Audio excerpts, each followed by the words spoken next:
Welcome to Fun Fact number 13. Number 13 turns out to be a really lucky number for us. As the countdown ramps up to now less than 24 hours until day becomes night, the social scene is getting a little squirrely. Here are some headlines, all true, from conversations out and about these past few days before the grand eclipse. Local trucking companies are unable to obtain oversize permits for April 8th in the United States. What does that mean?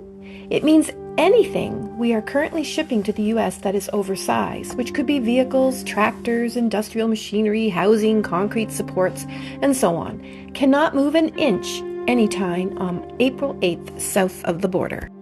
There is a valid reason. Besides the expected traffic jams, oversized loads generally are not allowed to travel after dark. However, since we do know the actual times of totality, permits could be specific as to times in which states to travel in, as they often are, but a 24-hour delay was deemed safer. In parts of India, fasting is being greatly encouraged as there is a long-held belief that food prepared during an eclipse will be poisonous and impure. Another superstition that has a positive spin to it is that in Italy it is believed that flowers planted during an eclipse will be brighter and more colorful than any planted at any other time of the year. And by now, probably everyone has heard that the Niagara region has preemptively declared a state of emergency, fearing a crush of crowds flocking to the area to view the solar eclipse. Regional Chair Jim Bradley said the state of emergency was declared, quotations, out of an abundance of caution. However, an Ontario advocacy group is trying to take the Niagara region to court after the local government declared a state of emergency ahead of Monday's total solar eclipse. The Canadian Constitution Foundation, CCF, filed a notice of application for a judicial review of the region's state of emergency, also calling on Ontario Premier Doug Ford to intervene. The CCF is deeply concerned about the proliferation of declarations of emergency in situations where no genuine emergencies exist, the group said in a statement issued on Friday. Psychologists and counselors are gearing up for what they feel will be a rise in individuals needing reassurance or connection after watching the eclipse.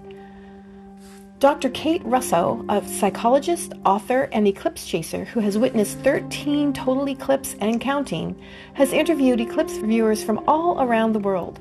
She continues to notice the same emotions felt by all. They begin with that sense of wrongness and primal fear as totality approaches. When totality starts, we feel powerful awe and connection to the world around us. A sense of euphoria develops as we continue watching, and when it's over, we have a strong desire to seek out the next eclipse. And all over the internet, eclipse playlists are popping up to accompany your viewing. Here's a lesser-known musical detail about the song Total Eclipse of the Heart. Jim Steinman actually wrote that song for Meatloaf. Due to a slightly convoluted situation between the duo, the song went to Bonnie Tyler, and the rest is history.